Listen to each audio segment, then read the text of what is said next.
Welcome to the flowerschool.com video library. I'm Leanne Kessler, Director of the Floral Design Institute, and today I want to share with you a fabulous Bespoke garden style centerpiece featuring spring flowers, some of my favorites, lilacs. With Mother's Day fast approaching, it's fun to go out and look at local flowers to see what's blooming, and that's what I gathered. Plus, I grabbed my favorite bowl with the blossoms on it, so that's where I started. That was my inspiration. Then I went to flowering branches. The Love Lies Bleeding, isn't that a beautiful plant? Now this is a bush, and it grows here in the Pacific Northwest, and it brings fond memories to me because my grandmother had one right outside her back door. Then lilacs, oh, one of my favorite spring blossoms. They're so fragrant. And these are just still in their tight bud stage, so as they open out, they'll be so voluptuous. Then poppies, very short-lived, but fabulous, and lisianthus. All of this together is going to be stunning. Staying true to the Bespoke style, I'm not going to use floral foam today. Instead, I'll be using the floral netting. Now, there's a lot of conversation going on about the netting. It's important that you actually use floral netting as opposed to chicken wire. The difference, chicken wire is not coated or annealed, and so it will rust and shorten the life of your flowers. You want good floral netting that is coated. That way, when you place it in and anchor it in place, it's not going to rust. It'll keep your flowers secure and also keep them fresh and alive. Now I just tape across tightly, and a second time. Now that will anchor the floral netting right in place. Then all I need to do is add water that's already mixed with flower food. To begin the design, a nice nest of foliage. This will help support the blossoms, and I like to use a variety of things. Maybe a little bit of salal, giving it a cut, and then just placing it right down into the weave, letting it nestle. A little bit of Fatsia aurelia, beautiful, large, leathery leaves.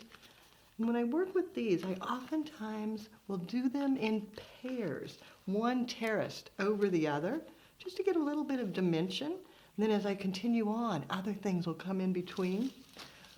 For some brightness, a little bit of Dusty Miller. Again, breaking it down and then placing it into the weave of the netting. And as I work, everything just radiates outward from the central binding point. Next is the heavier blooms, the lilacs. With their woody stems are quite heavy, so placing them in first gets them balanced well. Now you can cut with a knife or a pruner, or oftentimes I'll just snap it and tear, giving it a very jagged edge, which allows it to drink even better. So if you don't like to break it, if it's too hard on your hands, the other thing you could do, use your pruner, give it a clip, and then whittle the ends just a little bit so that you open up that woody area, placing it in. But to be perfectly honest, most of the time with a woody stem, I do just break and tear and then set it in place. Now as I go along, the other one that's going to be heavy is my flowering branch. So finding a perfect piece here, pulling it out, and then I need to shorten it a bit. It doesn't need to be quite so long, so I'll be using it in portions, giving it a cut. And then this one too, I whittle the end a bit to make sure that it's going to drink, and then place it right into the design. Now that I have a nice sturdy nest, I can put my more fragile blossoms in place. The bleeding heart, so lovely. And just cutting them down and letting their natural drape come across, trailing outward in the design.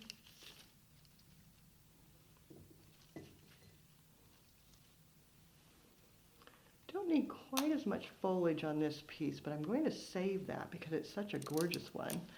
And setting it in, coming over the top of the first insertion, so it just drapes over and over. Then I can go back with that extra leaf, set it in, because it is so beautiful. Then the lisianthus, so frilly, soft and feminine. Tucking that in. You can see that bright green sits so nicely over the top of the other blossoms. And tucking it, creating an accent area in the design. The final detail in this design are the poppies. They're so grand, but they're so short-lived. So you want an entire design that's beautiful and finished, then add the poppies over the top. That way when they fade, they can just be pulled out and you still have a beautiful arrangement to last. Now poppies come in so many different colors. I'm going to stick with the blush because it goes along with the soft feminine look I've already begun. And then just group them in towards the center and over the top of the other blooms so that they just dance on top of the arrangement. So feminine, so fabulous. This design just shouts out, Happy Mother's Day. Now I know I'm going to be getting phone calls. Is this deliverable? And there's two answers. Structurally, stability, yes, it's totally deliverable. But those of you that deliver know that this water is going to slosh around. So you do want to put it into something plastic so that when you deliver, you don't have water all over your car. And then have a pitcher of water so that once you get on site, you can add the water back in that has sloshed out. Because the design will be lovely, but yes, the water is going to kind of slop around a bit in the vehicle. So now it's your turn. If you need more inspiration, check out our website, flowerschool.com. If you've got questions, you can reach me through there or pick up the telephone and give me a call, 503-223-8089. And I'd love to see what you create. You can send it to my personal email, leanne@floraldesigninstitute.com, or share it with all of us by posting on social media and just hashtag Floral Design Institute. Because now it's your turn. Have fun and do something you love.